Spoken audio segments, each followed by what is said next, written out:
Franco Chavarría y esto es Leyenda Urbana. Vamos a hablar hoy del paseo más genuino, del más tradicional, el paseo de 4 siglos de la Ciudad de México, el paseo de la Alameda. Muchas historias, muchos encuentros, muchas anécdotas hay en este lugar. Le adelanto una sola. En este lugar hubo un atentado en contra del presidente Porfirio Díaz. A partir de 1875, cada 16 de septiembre, se celebraba la fiesta de la independencia aquí en la Alameda. Muchos años después, en el año de 1897, venía el presidente Porfirio Díaz a la celebración cuando de pronto un individuo lo golpeó. En el golpe le alcanzó a tirar el sombrero, este individuo fue sometido rápidamente y a partir de ahí, bueno, pues hubo una situación extrema, este hombre fue llevado a la prisión, posteriormente amanecería muerto en la prisión. ¿Qué fue lo que pasó? Bueno, pues dicen que se trató simplemente de que el alcalde de la Alameda, porque había una autoridad en la Alameda, quería quedar bien con el presidente Porfirio Díaz y entonces había mandado a este individuo, hijo de un sastre, por cierto, que estaba enfermo de sus facultades mentales, lo había agredido al presidente Porfirio Díaz y entonces supuestamente el alcalde iba a quedar en calidad de héroe al rescatarlo, al asumir pues la defensa del presidente de la República. Lamentablemente el asunto termina mal cuando este hombre es asesinado dentro de la prisión y después se dice simplemente que murió porque había sufrido una muerte natural, había tenido una enfermedad en ese lugar. Pero bueno, estamos frente a una estatua que regaló en 1921 la colonia alemana. Es una estatua en honor de Ludwig von Beethoven, seguramente uno de los grandes músicos de todos los tiempos. Esta escultura le da pie, le da entrada a los 8 carriles que forman un diamante en que se circunda la Alameda Central. ¿Qué era antes de que hubiera este espacio?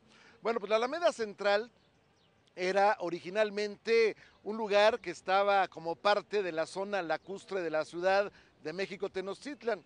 Posteriormente se dio el caso en que pues hubo temor de que pudiera en su momento ser atacada la Ciudad de México Tenochtitlan a través de esta zona lacustre y entonces desecó lo que era la Alameda Central. Posteriormente, bueno, pues se fundaría aquí una vez que ya estaba la conquista, una vez que ya los españoles habían apoderado de la Ciudad de México Tenochtitlan, se va a fundar en este lugar lo que se llamó el Tianguis de Juan Velázquez, un indígena que se ponía en la traza de la ciudad a vender sus mercancías. Había un tianguis, más adelante el Tianguis de San Hipólito, pero de pronto, en el año de 1591, el virrey Luis de Velasco II, el octavo virrey de la Nueva España, había pedido que se diera un espacio para embellecimiento de México y recreo de los habitantes de la Nueva España. Este espacio iba a ser la Alameda Central. Originalmente la idea era que se colocara la Alameda en el Tianguis de San Hipólito. Sin embargo, un hombre de apellido Mancilla, que alegaba tener los derechos de esa zona, bueno, pues entabló una demanda en contra del gobierno, finalmente la ganó y la Alameda se situaría en este lugar. En este escenario originalmente era más pequeña, era cuadrada y después se fue alargando hacia la parte poniente.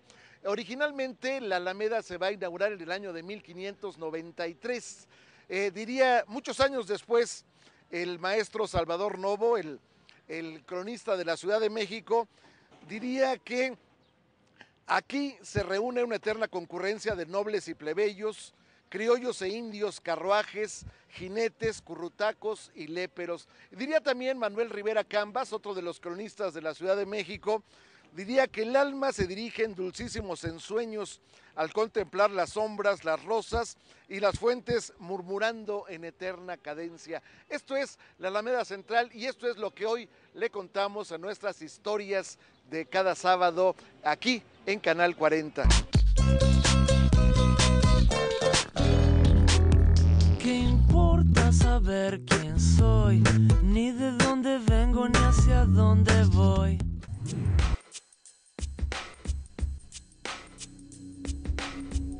Estamos en lo profundo de la Alameda Central.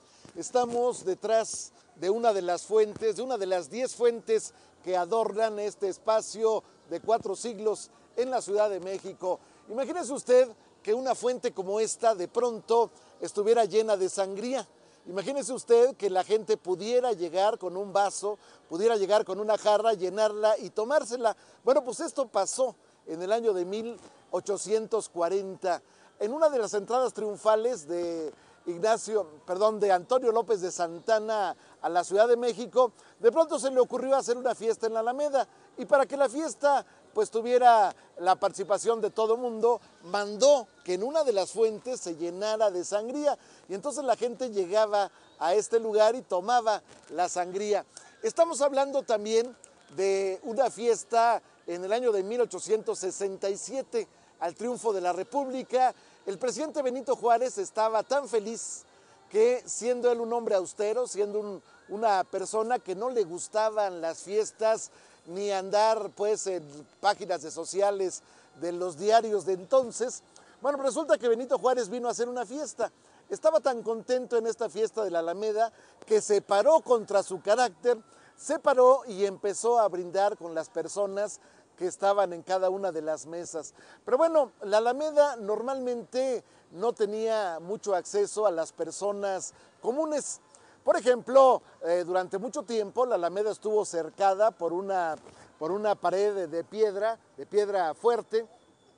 Se cerraba la Alameda en las noches, las puertas tenían vigilancia y no se permitía el acceso de gente que en un momento dado pues se le conocía como pelados, es decir, aquel que andaba en pelotas, aquel que andaba sin ropa. En ocasiones se impedía que la gente que tenía el torso desnudo pudiera entrar a la Alameda.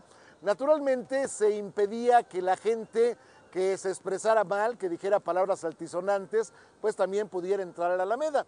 En ocasiones se hicieron redadas adentro de la Alameda porque se consideraba que era un sitio donde se escondían fascinerosos. De hecho, alguna vez se llegaron a encontrar efectivamente una guarura de delincuentes que estaba en la parte poniente de la Alameda Central. Estamos hablando también de que en una ocasión uno de los virreyes quería entrar por la puerta norte de la Alameda y entonces se dio cuenta que no cabía el carruaje y al día siguiente mandó ampliarlo en 2 varas el portón para que pudiera entrar. Podemos hablar también de las ocasiones en que este lugar estaba circundado por un foso de agua para impedir, repito, la entrada de gente indeseable, de gente que no tendría pues más ocupación que dañar los árboles o en ocasiones molestar a la gente decente que venía al lugar. Aquí están latentes los tiempos de las serenatas, en que las familias todavía saben tener el gusto de saludarse y dejar que asome la cortesía que ha perdido su carta de nacionalidad. Como jardín cumples tu misión de ser solaz, ornato y terapéutica de esta ciudad que te engarza entre sus palacios como una esmeralda. Por las arterias de tus fuentes vuelve tu sangre clara a circular y a surgir el verdor de la grana y la bizarría de tus plantas de ornato. El urbanismo de mala entendida modernidad no ha alterado con su afán de imitar foráneos estilos, sino que ha sabido mantener tu vieja y familiar fisonomía. Perennes estampas, parejas de enamorados, torrentes de niños, globos multicolores y delicias de golosinas que se confunden en animosa algarabía. Alameda Central de México siempre ha sido generosa, porque en la cotidiana reunión alimentas los goces de la intimidad comunal. Uno de los cronistas más acuciosos de la Ciudad de México, el doctor José María Marroquí, que alguna vez hizo un libro que se llama justamente La Ciudad de México, lo escribió durante 30 años de arduas jornadas, donde iba a las casas, preguntaba, indagaba, recogía documentos y demás.